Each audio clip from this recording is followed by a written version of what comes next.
When we get up in the morning, along with coffee, toast, and cake. If you're like the old Stone Roadie, you like to wake and bake. Now let's join Craig, Reed, and Griff Martin as we head out on the road.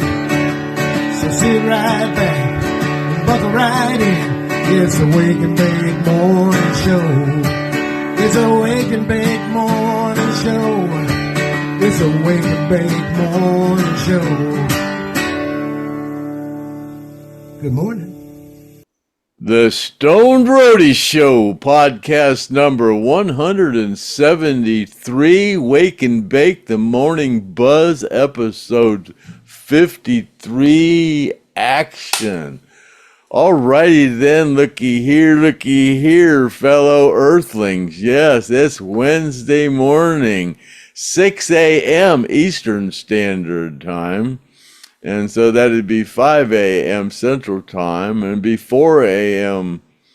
Mountain Time, and that'd be 3 a.m. West Coast Time, Pacific Time, and if it's 3 a.m. Pacific Great Time, you ain't been to bed yet, because it's still officially still last night, in my opinion. But if you're Eastern Standard Time, yeah, and you're watching us first thing in the morning at 6 a.m., and you're either getting up and getting ready to go to work, or you're on your way to work, or something to do with work. But yeah, it's Wake and Bake time, and yeah, my name's Craig Reed, aka the Stone Roadie, also known in small circles like Facebook as the world's most famous roadie ever since a dinosaur. And with me, my co-host is the rocket scientist, Griff Martin. So what are we going to talk about this fine Wednesday morning there, Griff? Well, today, Craig, we can't linger too long because I got to get ready. Gene Odom's coming over, and we're going to be going fishing. I got the boat all ready, and I got some tackle all set up, and Gene's going to come over, and we're going to do a few things. He's going to sign some stuff. I'm going to videotape him here at the house, and I got some stuff I'm going to get Gene to sign so we can give it away on the podcast. So that'll be kind of cool. And then we're going to load up the boat, and I got a secret honey hole that we're going to go to, and just so you know what we're looking to catch, back in it was 1983, I believe it was, and I was out on Shingle Creek fishing in Kissimmee, and it took me a lot of years, but I finally got my lunker, and I was showing Craig, and I took it off the wall so I could show the podcast. I'm going to get it right now.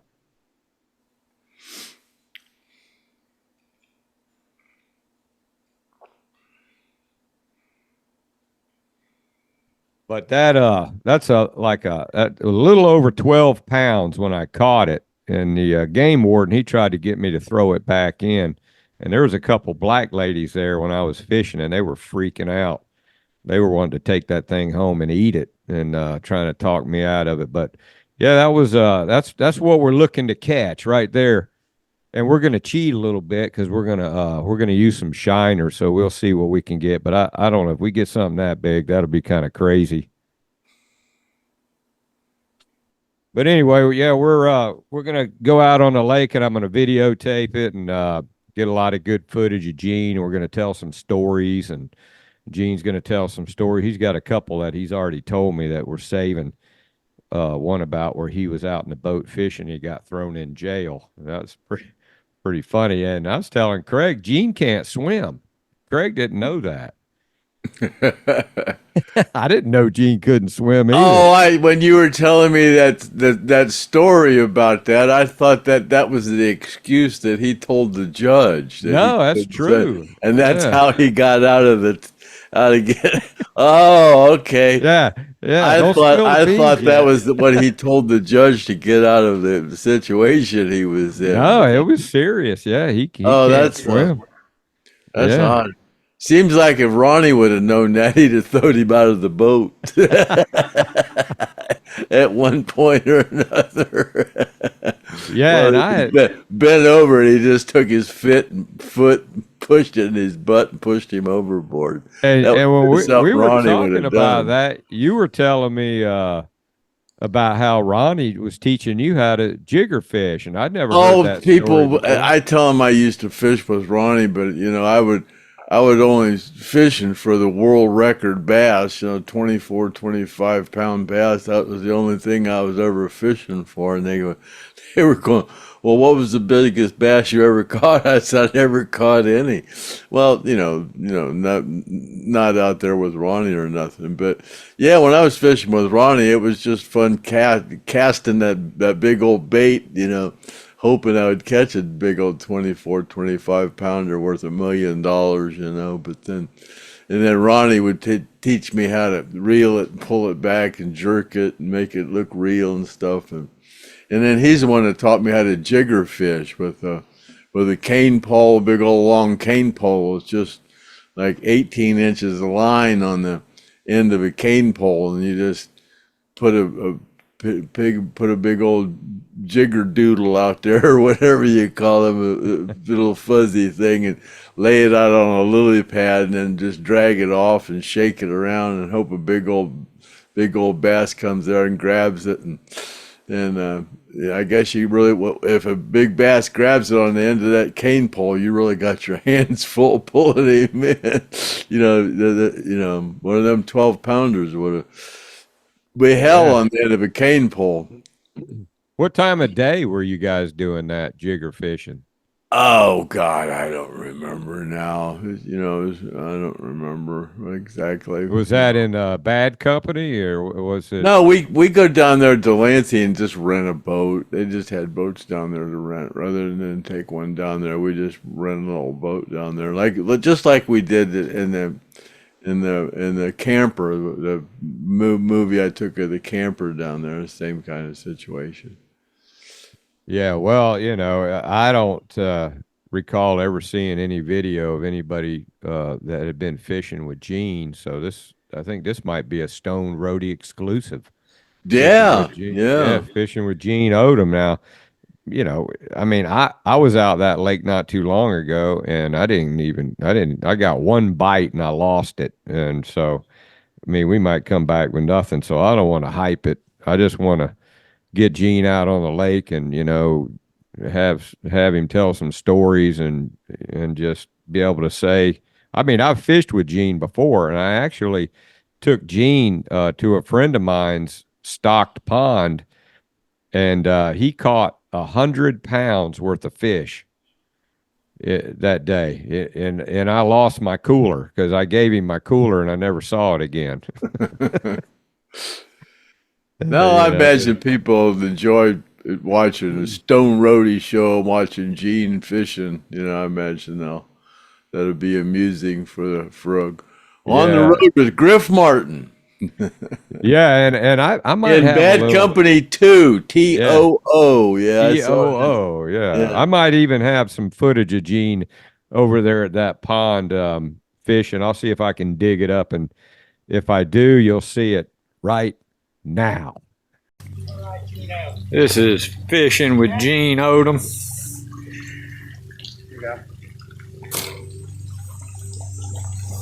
All right, Gene. Nice catfish.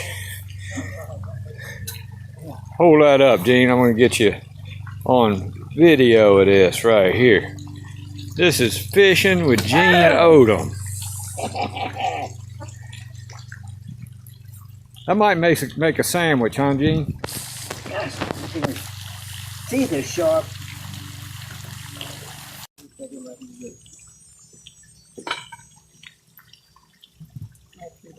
You'll be good eating. Yeah. Panel cat. Yes, sir. You did a good job restoring that boat you got. Yeah, that a lot of people say, yeah, I only spent $500. Yeah, but I put a lot of money in it. Not a lot. I probably got about probably $4,000 in it total because I had to buy some seats and and I You did all the woodwork yourself. Yeah, and I didn't really want to mess with the outboard because you know, I'm an aircraft mechanic, but you know, it would take me a long time to sit there and figure out all those things. So I took it to a guy that really knew what he was doing, and it took him a while to get it. But that thing's running like a top. And you know, if you go fishing with Gene and something don't work, he's gonna be on your ass. You know, he ain't gonna be play. Yeah, he don't play around. If he don't like something, if something's not comfortable, like that chair that I gave him, and he said it was too slow for him to get out of. Yeah, he's a picky some bitch, but he's a funny guy. You know, he's fun to hang with. So yeah, you guys stay tuned for that, and I can't wait to get him out there, and hopefully, I even installed a bilge pump in the boat the other day, so if something happens, we get rained on, and he won't have to worry about. I told him I put that bilge pump in. He said, "Well, I think we can paddle over to the shore and you know and get out without drowning." I said, "Well, I can swim." But yeah, so you guys stay tuned for that, and I don't know if I'll be able to have it up by the end of this week, but certainly by the first of next week, maybe Monday, we'll put it on. And then I got a call from Brandon Miller last night. You know, Brandon Miller, Slickson Revolver, and he was telling me I hadn't talked to him in a while. You know, we've had him on the podcast, and he's got a couple new band members. One guy was on American Idol. He was a keyboard player. His name's Ryan Romano, and they're actually got a gig on September 20th or September 27th at the Whiskey A Go Go in California there. And you've been there before, right, Craig? Yeah, that's a pretty prestigious place in music history to be playing there. That's pretty cool to play. And they got a primo time slot. Yeah, too. All kind of people play at the Whiskey. Yeah. Yeah, I think he said they're coming on at like 9 or something, so they got a primo time slot, and that's you know, good news for those guys, and I wish him well. And I told him if he wanted to come on and promote anything that he's welcome to come on, and he still listens to the podcast and enjoys it. So we wish you luck, Brandon. You guys, you know, he always stays in touch with me and stuff. He's a good guy, and we appreciate him staying in touch. So good luck to Brandon Miller.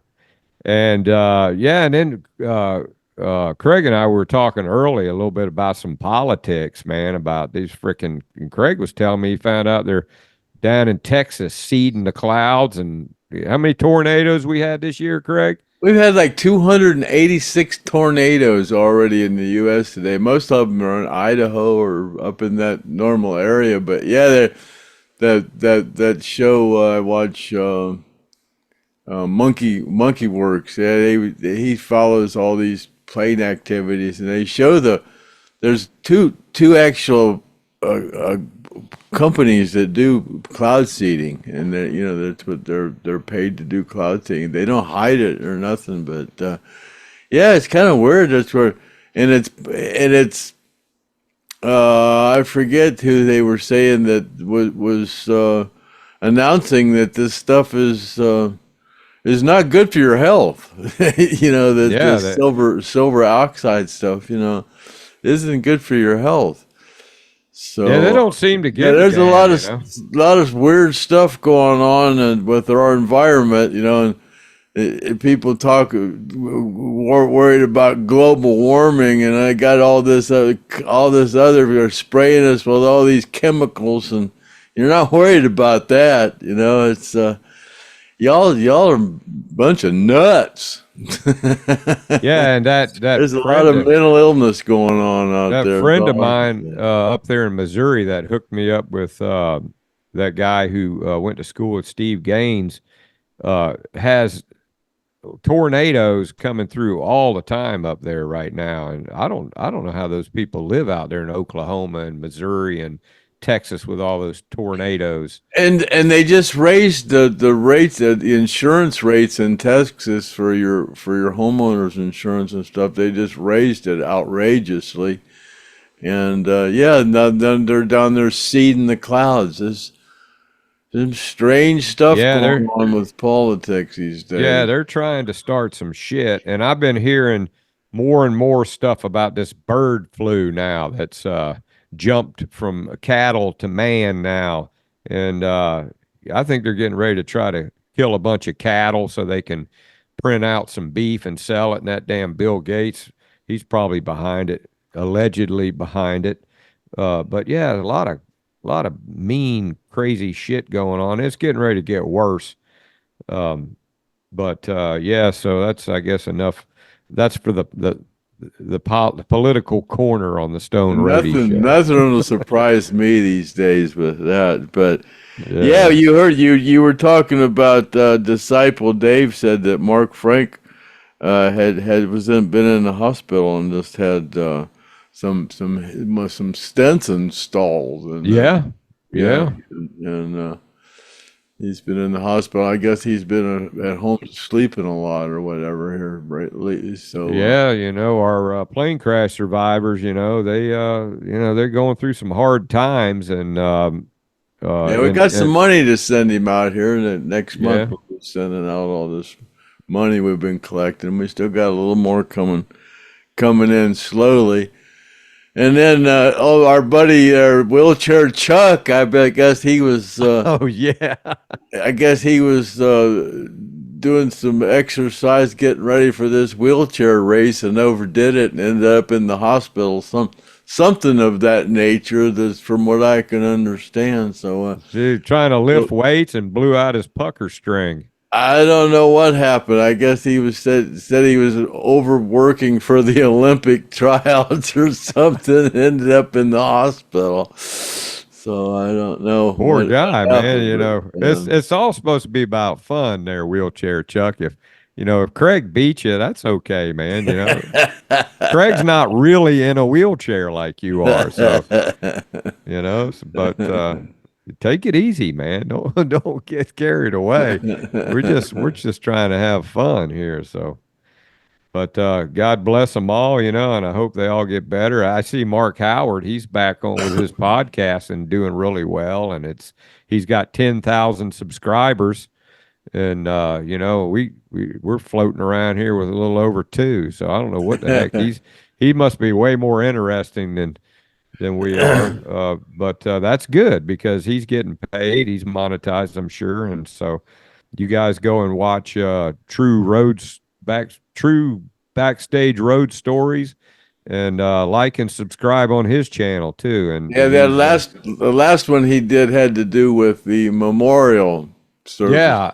Done at and he mentioned you in there, and how he got to see, and he hadn't seen you since the plane crash. I didn't know that. I hadn't seen that. I hadn't seen anybody since the plane crash. Yeah. So go on there and watch it. Look at that latest one. He's a funny guy. Old Mark Howard. He's a nut, man. That guy's hilarious and a really good guy, really great guy. But we got a lot of comments and questions in here to go through, Craig, and so we'll go ahead and go through them, and then I'll get out there and get that damn boat hooked up, and I gotta kind of talk Gene through the traffic. I get him on the phone, and if he starts getting into a bunch of traffic and gets aggravated at the Yankees, he'll turn around and go home. I ain't kidding. He don't mess around with that stuff. So I sometimes I have to drive over and get him because he flats gets aggravated, man. Okay, well, let's go. One more thing before we get into that.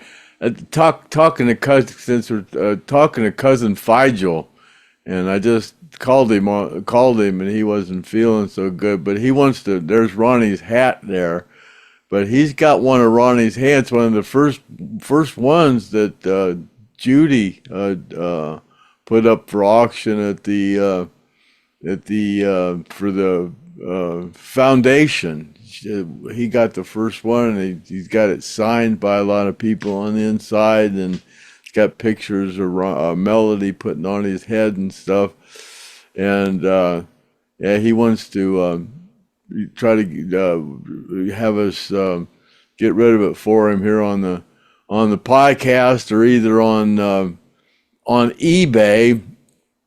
And he said he's got quite a bit of money on it because he had to pay quite a bit for it. And he said he'd like to get $2,500 for it, which is, you know, it's an authentic. It's one of Ronnie's. I'm not saying it was one of Ronnie's. Judy had it, and it's you know, one of the ones that was his, or was going his. It's his. I mean, it's one that he got from the hat company, like it was his, whatever. But anyways, Right. it's one of the first ones that she auctioned off for the foundation. The first one she auctioned off for the foundation. And it's got the letter from Judy and Melody and the pictures and stuff. But yeah, he'd like to get $2,500 for it. So, and I called him before we went on, or last night, and he didn't know exactly what size it was. We kind of woke him up. So, yeah, we'll try. So is he going to try to take some pictures of it so we can? Well, people yeah, he see? said his neighbor was going to come over and try to take some pictures of it. Yeah, and we could do that. But I just wanted to let people know we're going to be trying to do that for him. And then we got the Confederate flag that Johnny actually gave his son after a concert. It was one of the ones that Johnny used to tie on the mic stand. It was one of the very last ones before they quit doing that. And he gave it to Cousin Figel's son, and we're gonna, you know, try to auction that off here on the podcast too. So those are a couple of things if anybody is interested in those. We'll have pictures of them, you know, coming up. Yeah, here soon.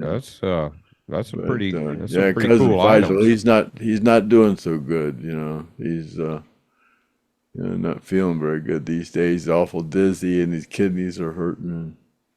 You know. Yeah, you know, people don't know he's got pancreatic cancer, and he's got a lot of other things going on too. And he's not, that's a pretty pretty bad. He said he's not doing any of the radiation or nothing. He don't want to, you know, go through any of that stuff. He just wants to deal with it without all that.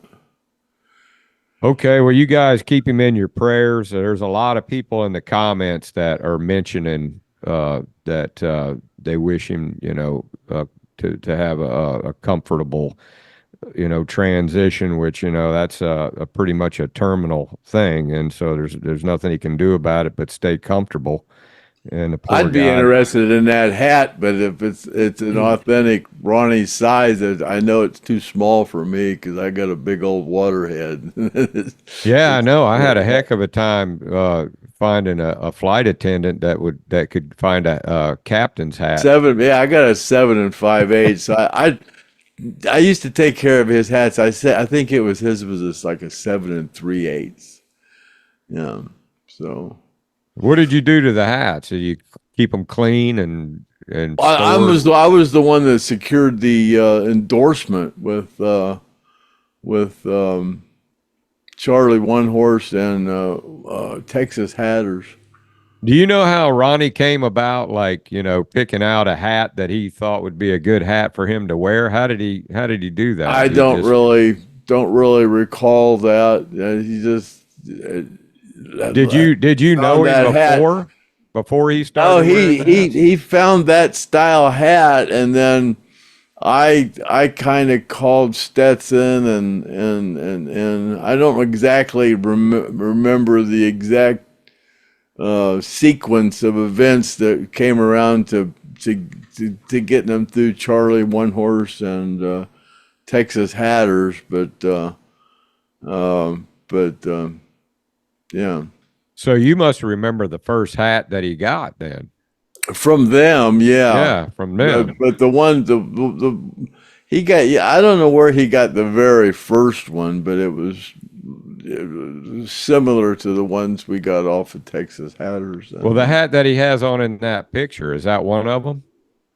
I would, yeah, that was Peter Rudge. That's Peter Rudge there. Yeah. So that's after I think he started wearing those hats during Alan Walden. I think when Alan Walden was the manager, he started wearing those hats. That was before Peter Rudge. How many did he have when he was traveling on the road? I only remember him having 2 black ones, and then Gene said he had that whitish one. Those are the only ones I really remember. And where did he keep them when he wasn't wearing them, or how? They were he always had one with him, but the other ones would have been with the equipment in the equipment truck. So did he pretty much wear them just about everywhere he went? He always had a hat with him, yeah. Yeah. So like if you guys went out like to a restaurant or to a bar or whatever, he always had a hat. He always had his hat with him. Mm-hmm. And was there ever? Didn't somebody try to take his hat off one time and? In Germany or some the pilots, I guess. I don't know. Like I said, I wasn't exactly in the perimeter when all that went down. I was in the bar. Seemed like Leslie Hawkins told me the story about that, but Joe Crimp, he gets mad at me because he always says, Griff, I told you, about that, and then I don't always I butchered a story, so you got to tell me the story about 2 or 3 times for it. I've had so many people tell me that they first saw me, or I first discovered you on Gene's movie. That's when I first saw you. I guess that was pretty popular. I guess it played on Netflix and stuff. So I guess a lot of people saw me on that. Well, that's a good movie. Gene Odom. If I Leave Here Tomorrow, that's a great movie. Leslie's on there, and it's funny because I thought what they were doing with me on camera, it wasn't going to be filmed, but surprise, surprise, Well, you looked like you were going to church, man. You were all cleaned up, and I didn't even recognize you at first. You were looked like a choir boy. You were so clean. but and I think Gene told a story about, I think Ronnie, he told me that Ronnie, that white hat that Ronnie had on the plane when it crashed, I think he's told me, and I'll ask him again tomorrow, maybe I'll get him to tell that story while we're fishing, that Ronnie had gave that hat to him. And then Ronnie was waiting on some more hats to come in or something, and they didn't come in time. So Ronnie pulled up to his house to pick Gene up, and he said, hey, I got to borrow that hat back. And Gene had it on the end of his bedpost and grabbed it and gave it to him. And I believe he was actually buried with that hat. But I'll get Gene to tell that story again. It's a very interesting story. And so you got anything else, Craig, before I jump into these comments and questions? No, nothing else. Speaking of the comments and questions, and Ronnie, that's the first one right out of the chute here. Brandon Shellman wants to know when Ronnie was at his worst, and when he punched Billy in the mouth and knocks his teeth out. he says there had to be some kind of fallout from that. What was the day after that like? Punching someone in the teeth had to cause some tension. I mean, was Billy pouting or anything, or was he? What did he get his teeth fixed, or what the hell happened? Just another day. Really? So. Yeah, I don't. Yeah, Ronnie punched Billy and knocked his teeth out. So did Billy? What did he do? Or did he go to the dentist? I went and got new teeth, I guess. And how long did that take? He had to go around with his teeth missing. Ah, dang, that was a long time ago. I don't remember. The only thing I remember was from Ronnie. Well, Ronnie knocked Billy's teeth out. And were they like laughing about it or what? Yeah, more or less. Yeah. Well, I guess there's nothing else he could do, right?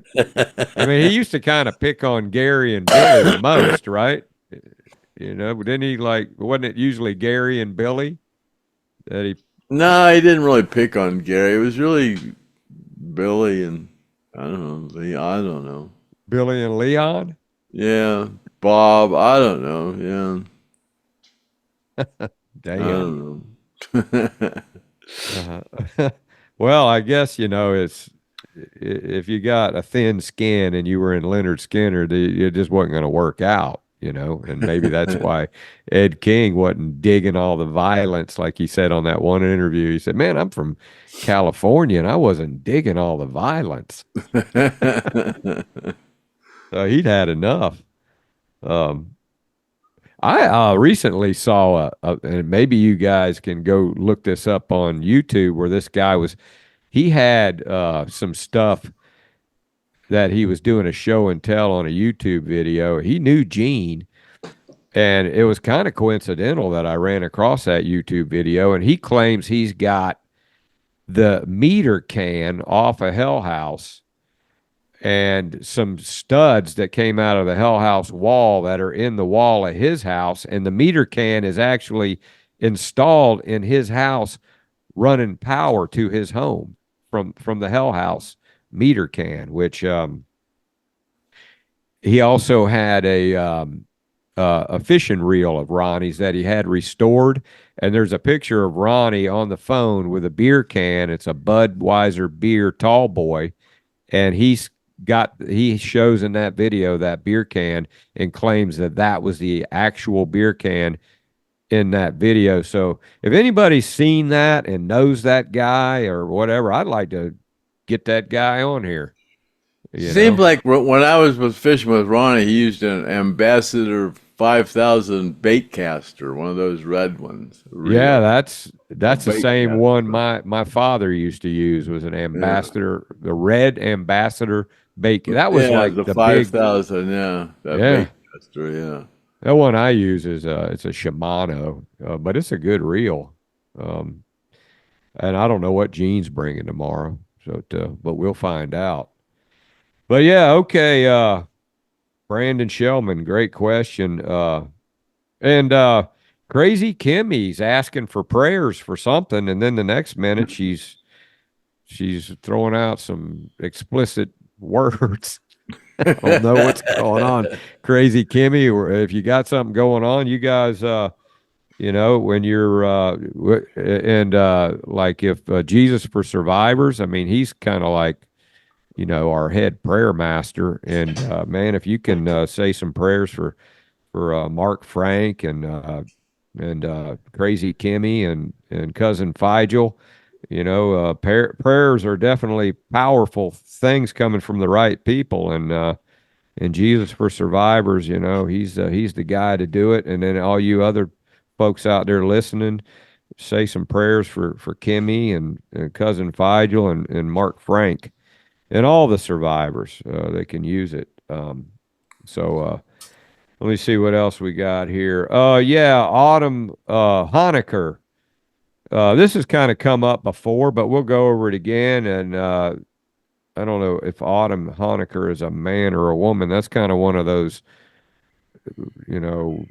names that you don't really know. But anyway, wants to know how many vehicles did Ronnie have that you knew of, Craig, and what did he used to drive the most?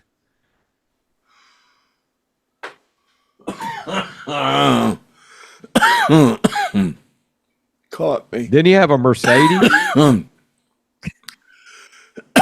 Judy had a 380 Mercedes SL that they rode around most of the time, a two-seater. Yeah.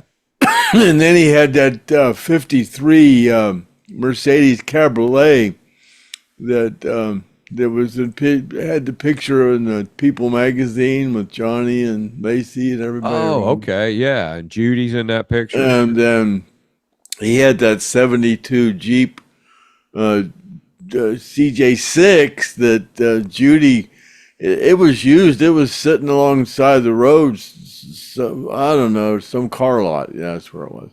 And I went by and looked at it. Judy had me go look at it because it was a little different because it was a CJ6. It wasn't short like a 5 or it was longer than a 7. It was, a CJ6. I went and looked at it, and it was a nice Jeep, so she went and bought it. It didn't have power steering though, did it? No, no, I don't think it still doesn't have it. no, Sure. no. I still don't Yeah. have.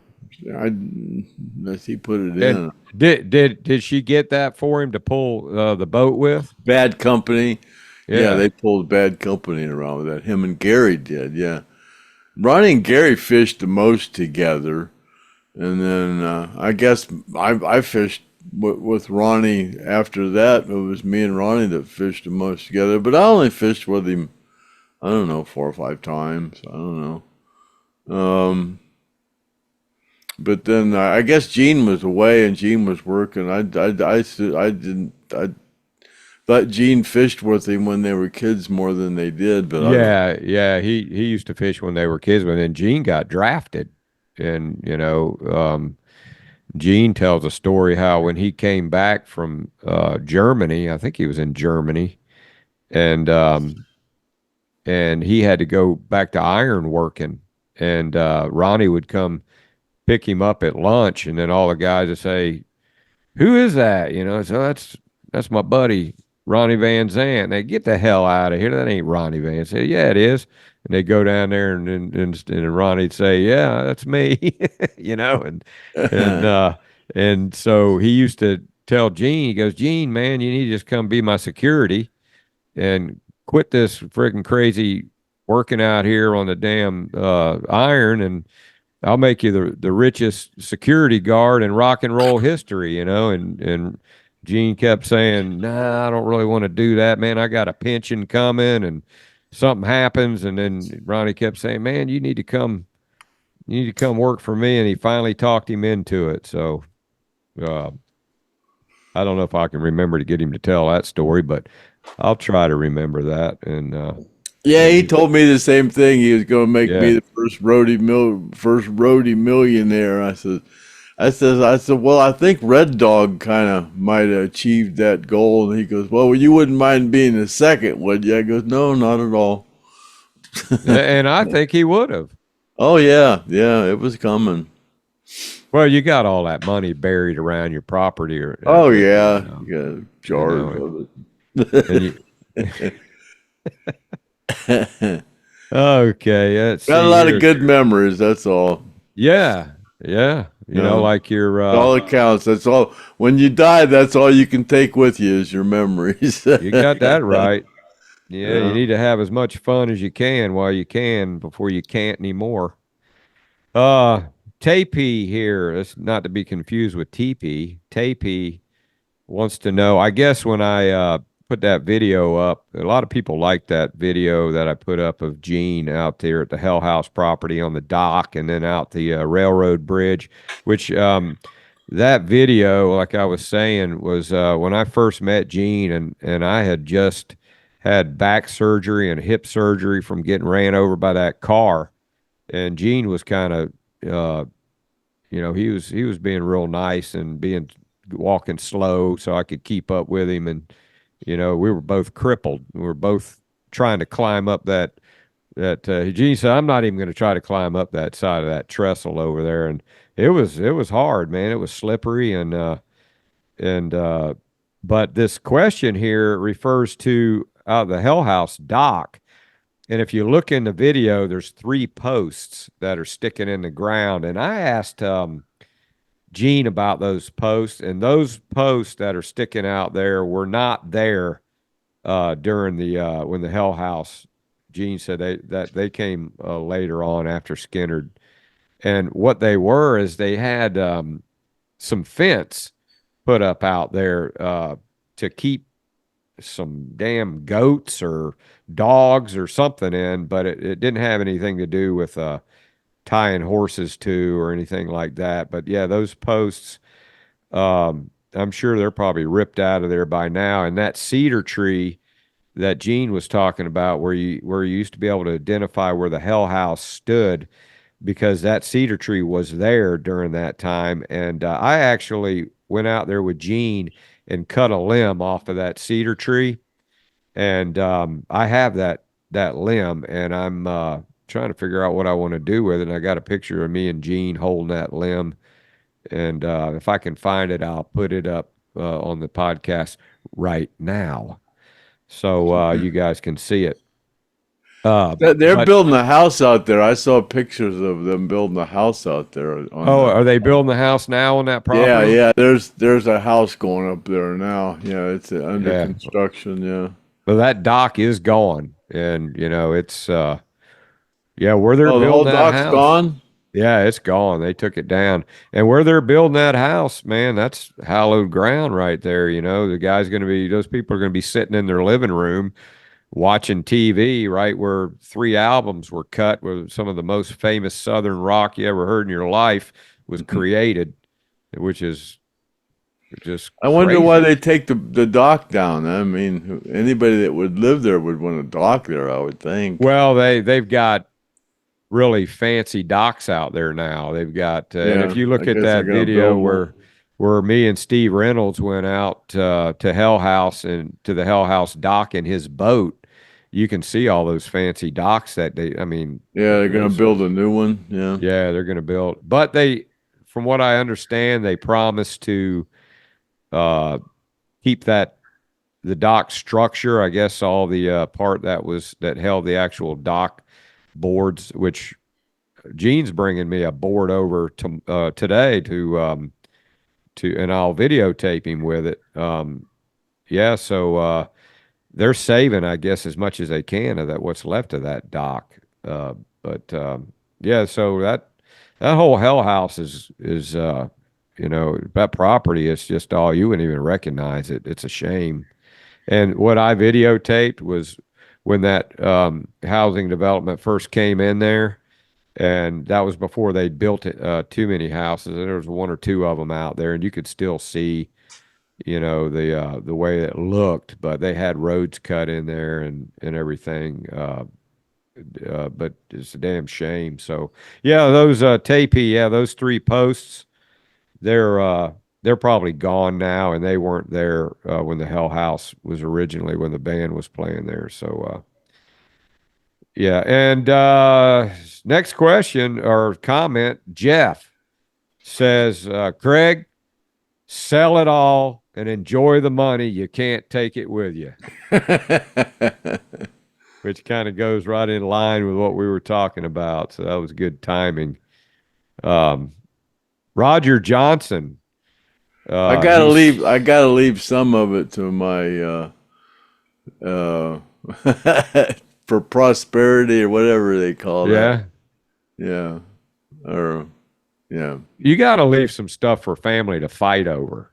Yeah. It just, that, to me, that pays more homage than anything, is when your family's fighting over your shit. Well, so you can not look gonna down. be much fighting, and Tanner's already been Tanner's already, I don't know, getting everything, I guess. Well, I he's tell you what, my only grandson, so he's a good boy. I tell you what, he couldn't make you more proud. I can't see him. He's been in Florida all his whole life. I can't see him moving to Ohio. I don't know what he'll do with this place. I remember when I threw that concert in Lakeland at the Polk Theater, and Tanner was over there, and he was, and they were up there on stage talking about Skynyrd, and and there was a big hoopla going on, and Tanner was over there on his phone, and I sat down beside him. I go, Tanner, I said, you ain't really interested in any of this Skynyrd shit, are you? And he goes, oh, no, it's okay. I like it. But he's probably been around that stuff so much, man. But maybe he'll be the one that finally makes some money off my films one of these days. Well, he's got a good head on his shoulders, and he's a hell of a baseball player and a pitcher. That's for sure. But yeah, Tanner's a good kid. He is a good kid. Yeah, he's working out with Brett Myers from the Yeah. World Series pitcher from the Phillies were, friends of his. And he's doing very well pitching too.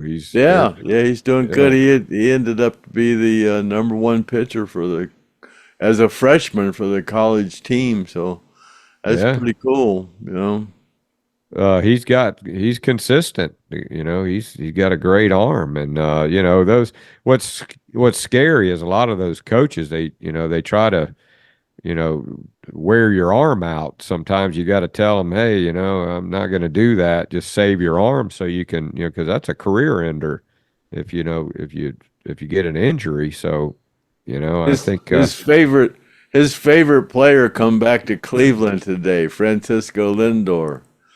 Come oh back to yeah, Cleveland today, yeah. He was cool. really good. Yeah, he was a really good shortstop. Tanner loved him.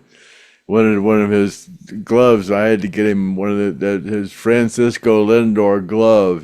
So yeah, he came back to Cleveland today. I saw. You know what would be cool is if Tanner became a famous baseball player and started rolling in the cash, kind of like Brett, and opened up a Skynyrd museum with all his grandpappy's shit in it.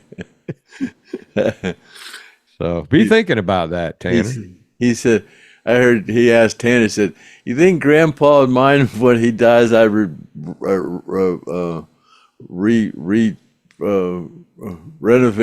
the Reed estate?" I don't think you would care. I don't Right? give a shit. Yeah. Well, you get that pond fixed up, you'll have a nice little pond, and I always wanted to put a house way back there on the hill back there, and then they put that damn old folks poem back there, right in front of it. Jiminy Christmas. you Ruined can't it. ever have nothing nice, can you? No, I always wanted to put a house back there on that hill, man. It'd have been great. Now there's a It's a great great big old, lot, you know. huh? It's a No, great right. lot. It's Oh a my God! Now right across the creek, there's a great big old folks' home sitting there. But you can't really, it's not too, I mean, it's not that close to your house now, and your house sits in a pretty cool Oh place. no, it's way back there. But if I'd Yeah. put anything back there on that hill way back there, I would. It's right across the creek. Well, that's an old Indian mound anyway, isn't it? Isn't that what your That's neighbor what my said? neighbor thought because there's no arrowheads around here. Yeah. It's sacred around here or Yeah, I was something. asking Craig, I said, don't you ever find any like Civil War bullets or anything like? He said, no.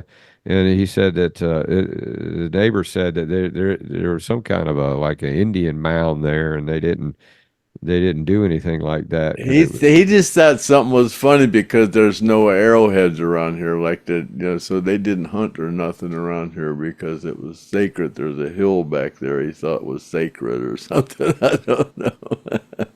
Never know, man. Never Yeah. know.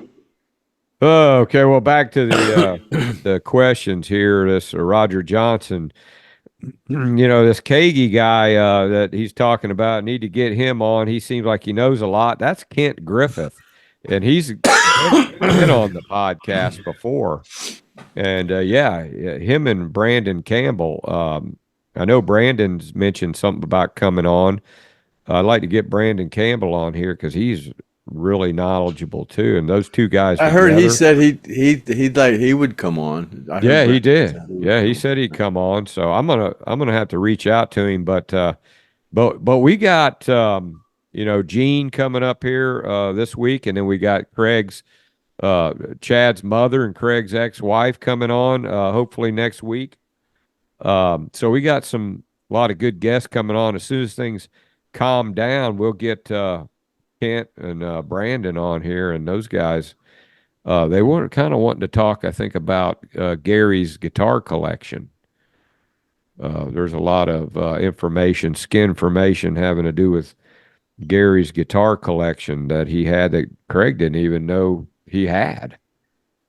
Yeah, he got a lot of things after he left. In '83, when he left for Wyoming, he must have started collecting a lot of stuff because when he left for Wyoming, he didn't have even 10 guitars, but he ended up with 75. So I don't know what he's got, but I guess he's got a lot of PV stuff, old PV stuff, tweed stuff, and all kind of stuff he's got. Yeah, and I guess they're trying to go through that and trying to figure out, you know, where some of that stuff came from and what they're going to do with it, which Brandon's kind of a part of. Gary might have taken a bunch of that old stuff and put it in his private collection. Who knows? I Yeah. don't know. I wasn't around. They Then didn't make a lot of that tweed stuff. PV only made that tweed stuff for 1 year, and for us, or they didn't make a lot of that. so that was made for Skynyrd. Yeah, pretty Yeah. much. Yeah, yeah. Yeah, and I think Brandon has some of that stuff. Has a tweed amp, and I think Kent's been working on it. Pretty sure. But yeah, we'll get those guys on here to talk about it. And then Jeff goes, "Dickie do, ha ha ha ha ha." We were talking about last yeah, week. you were talking about having your belly stick out. And I said, yeah, you had Dickie do. Which, tell them what that means, Craig. Your belly sticks out further than your Dickie do. Yeah.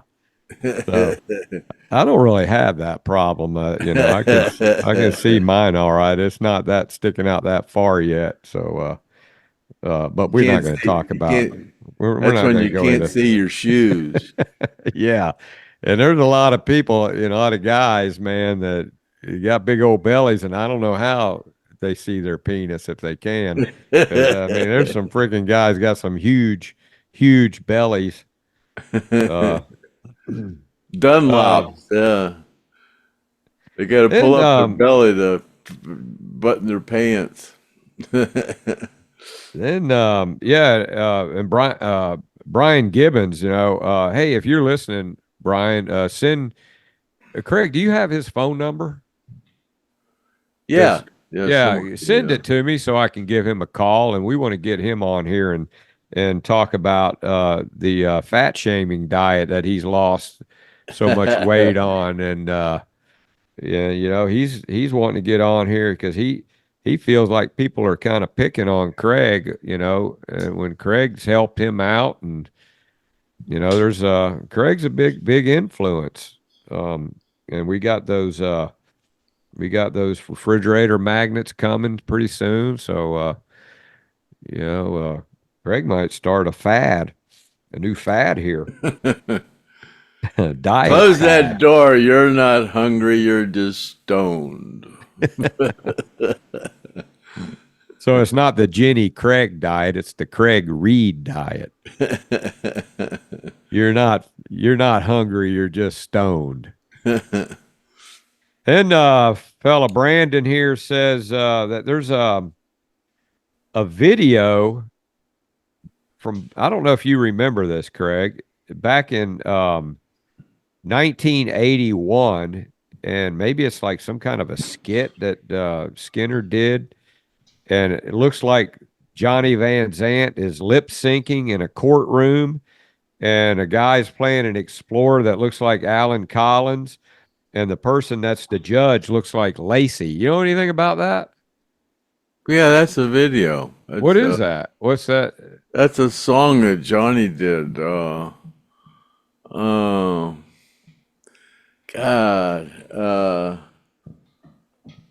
I can think it's a good video. Yeah, Lacey's the judge. Yeah. Was it really Lacey in the video? Yeah. Cool. Who's right or wrong, I think, is the name of this song. Oh yeah. Yeah. Great question. That's I've never seen that video. I'm gonna have to go. Yeah, Lacey's the judge, and God, who's the guitar player? Says he looks like Alan. Real good guitar player. Oh God, I can't think of his name. Yeah, it was a Johnny Van Zant video. Yeah, who's right or wrong? I'm pretty sure that's the name of it. Yeah, back in '81. So yeah, that's about when Lacey was going around with those guys. Yeah, that's the name of Who's Right or Wrong. Yeah. Okay. pretty cool. Homer Hancock, great on the road with Griff Martin showing the Hell House and the railroad bridge, with the photos in there before and after. Yeah, I was kind of coincidental. I just pull those photos up off the internet, and you kind of got a view of what it looked like before they rebuilt that trestle.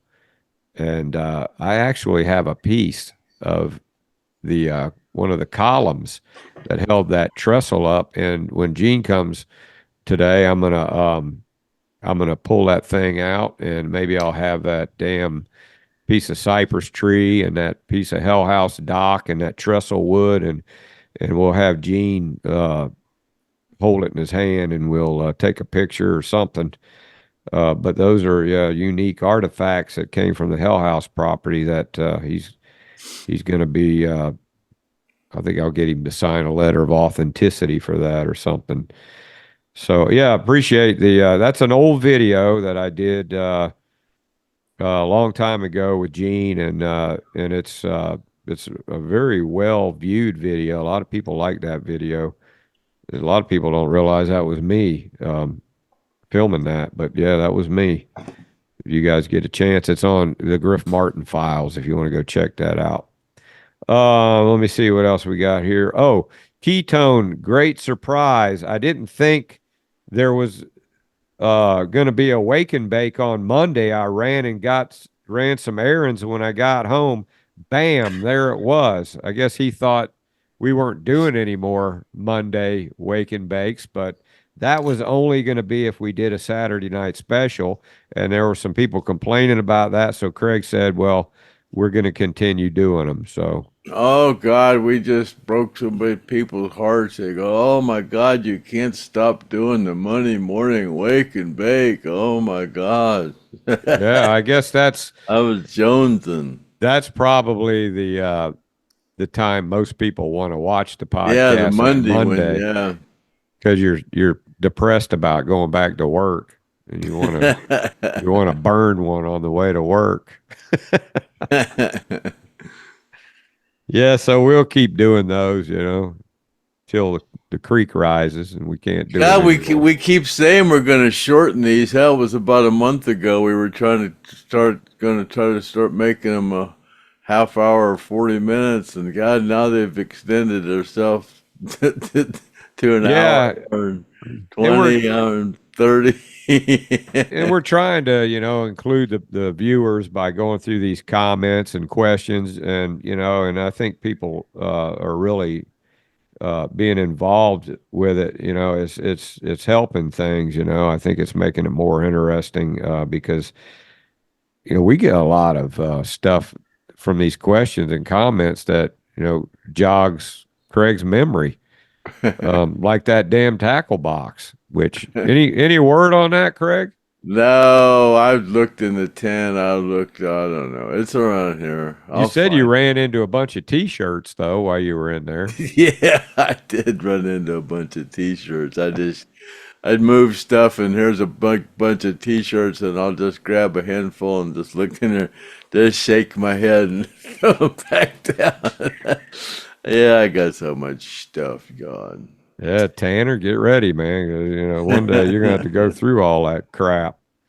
I got a bunch of crap here I got to go through too. He said, Tanner said he's just gonna call those two American Picker guys and have them come and go through. Yeah, I don't think they're doing that anymore, but that definitely would be a really good.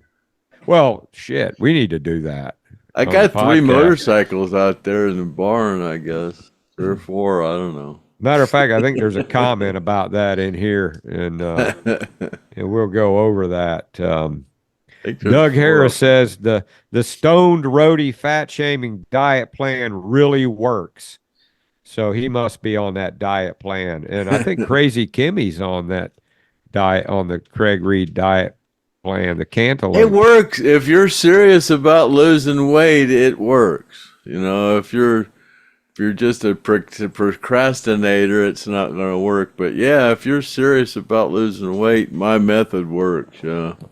Yeah, you know, Just and shame it off of you. You got to put your mind. That's where you got to put your mind. You got to get your mind right. Yeah. yeah, like Cool Hand Luke. Yeah, you got to get your mind right. Yeah. Yeah. What we have here is a failure to communicate. Yeah, Definitely got to get your mind right. and Yes. after I went to the monument and I got COVID, I lost like 20 pounds, and then I'm like, I'm not gonna put that back on. So, you know, I got a couple magnets of Craig on my refrigerator, and every time I see, you know, and I kind of move them around a little bit, you know, and every time I go to get in that refrigerator, you know, I go, yeah, I better not, I better get out of here. I don't want to put that weight back on. So I've been staying around that same weight, like 178 to 180 is where I'm running. I'm 6 foot tall, but Craig still says I'm fat, so I Breaking need to lose another 20 pounds. breaking any habit is hard, man. You get a habit, it's hard to break. Especially the older you get, you know, You know? because you know you just don't feel like going out and doing things as much because you either got arthritis or whatever, and you want to sit there and watch TV and eat. Uh, But I don't know, something about this fruit taste that they got in everything. It seems to make people want to crave that stuff. It seems to make your body don't know what to do with that stuff because it's not natural. So, you know, something's going on, man.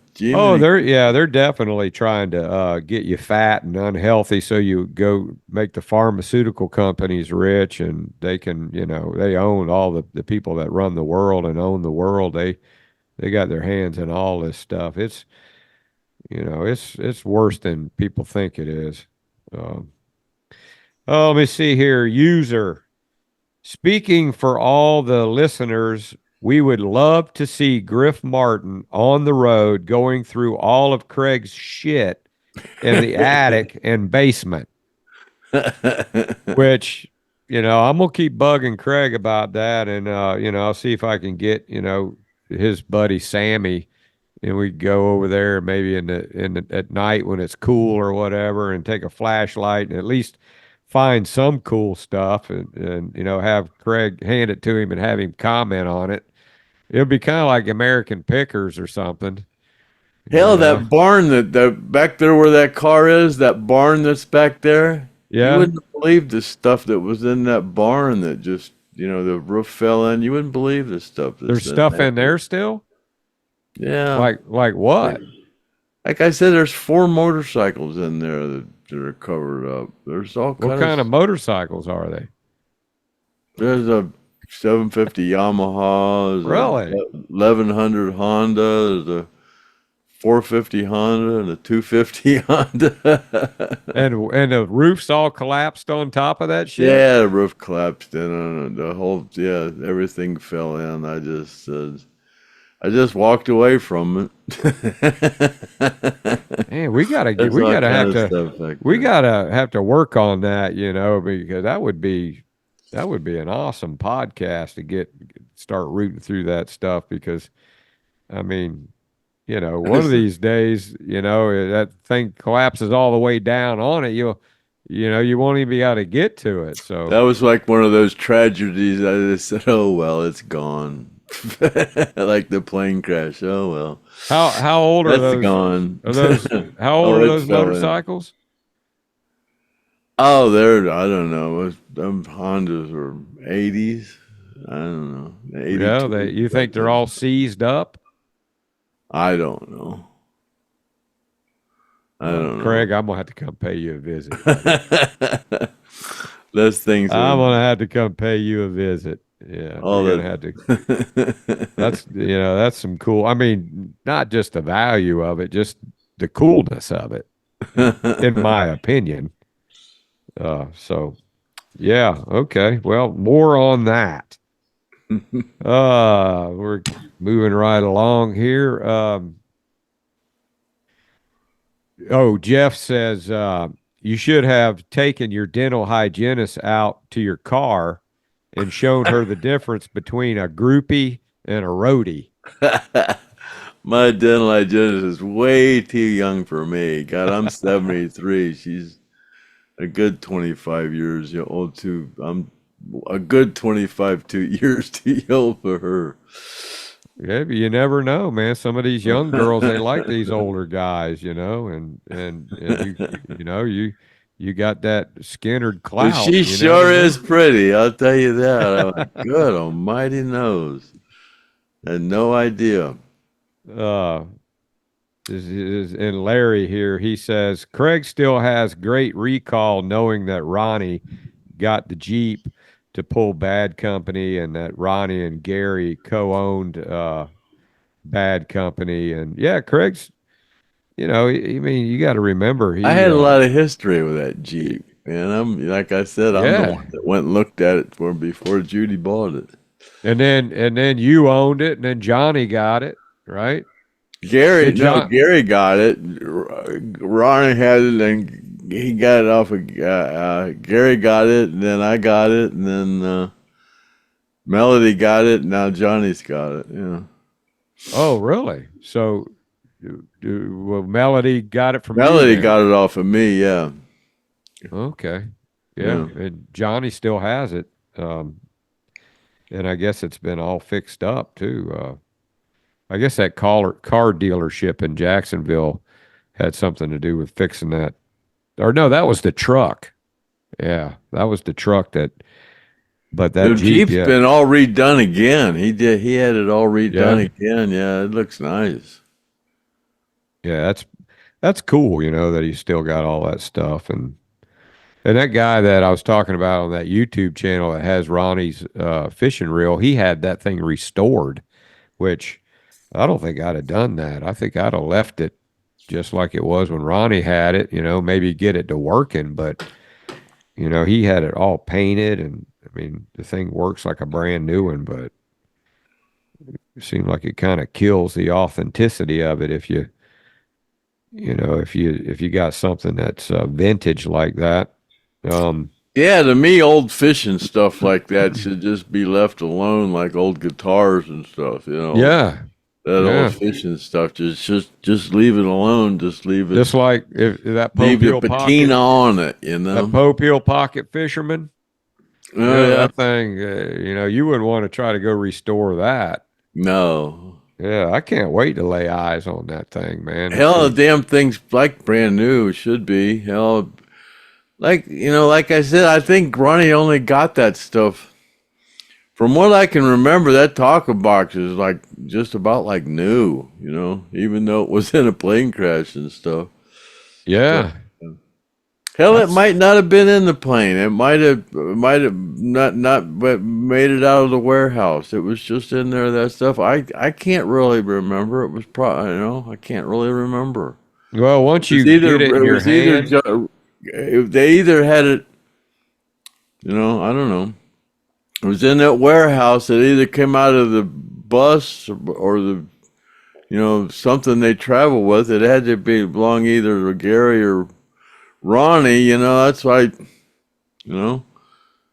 But well, I it's swear I remember Ronnie fishing with that pocket fisherman out at Darien Lake or one of them lakes where we played. I just have this vision of him, you yeah, know, trying using different lures because he only used to use that black. But that's the only thing I've ever fished with him with. He used a purple worm.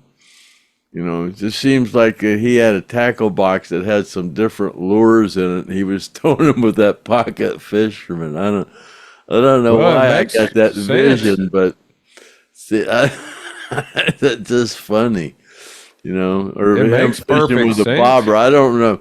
That's like you were saying. You caught that bass that you had on a bobber. I don't never heard of catching a bass on a bobber. Yeah, well, there's all kinds of fishing techniques to use, for stuff, and a lot of people got their own kind of way, and no matter what it is, if it works, do it. So, all right, see here, Crazy Bob says send Griff a kazoo so we can have dueling kazoos. Maybe we can work up Freebird, you know, and I can do the Ed King part, and you can do the Alan Collins part, and yeah, but I can't even get Craig to send me the damn sticker, man. It's like I need to send. I'm gonna send. I got. Send me a kazoo when you. I still got Kathy Godsey's damn dream catcher here. I need to send her, and she's telling me cousin Figel sent one of Ron's books, and he sent a couple of boxes full of that Freebird Foundation stuff, but I don't remember seeing a book in there. I'll have to look through it. But I got to send out all kind of stuff. I still got to send out Shelby's thing, but I'm still working on the document for that one too. Yeah, I'll just keep bugging you. I'll get them all out. There's a guy. We got this. We got this next. We got another drawing coming up Friday. We're up to like 165 or something like that. Yeah. Yeah. Speaking of which, you guys, if you want to be getting in on these drawings, you know, you need to send Craig an email saying that you want a number that he can draw out of the jar at thestonedroadie@gmail.com. I just gave away a couple numbers yesterday, and yeah. So yeah. So what's her name? I forget the last winner. She contacted me, and Green, Laura Green, was it? Yeah, Janet Green. Yeah, Janet Green. Yeah. Yeah. Number 47. Yeah, that was it. And speaking of when we were talking about not being able to find anything, this guy says, he says, Craig says, as long as I can't find it, I still have it. That's gold. Right. As long as I can't find it, I still have it. Let me see. Oh yeah, Susan McMaster. She's the gal who said that you were smoking too much, and she says she appreciates a little Seinfeld thing that I put in there with Kramer, and you had that smoking pipe party next door, and came over, and Jerry said your face looks like a catcher's mitt. Yeah, I dug that up. I figured she would like that. So let me see what we got here. Yeah, well, it looks like that's probably the end of the questions and the comments here, Craig. So it's a wrap. It's a wrap, man. Yeah. So we got On the Road with Griff Martin coming up after this. So no, not after this. That's not after this. We're just that's going to be probably next week. Yeah, this is just a cut, and we're out of here. Oh yeah. But I might have said this is podcast 173 because it seems like I said this is Wake and Bake 53 and this is 173. But if I did, it's actually this is a rebuttal. This is actually podcast 172. Yeah, it's hard to keep them straight, man. Hard to keep them straight. God, I can't believe we've done that many. My God. I thought we'd have been done with this a long time ago.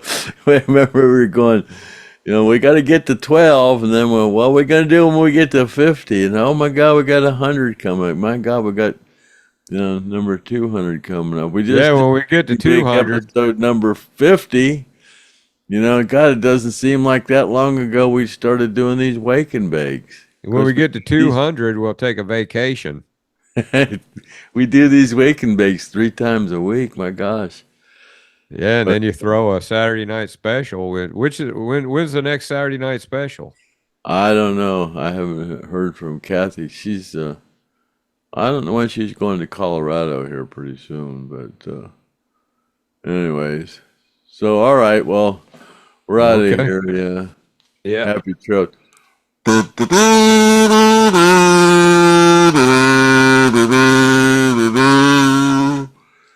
See you later, alligator.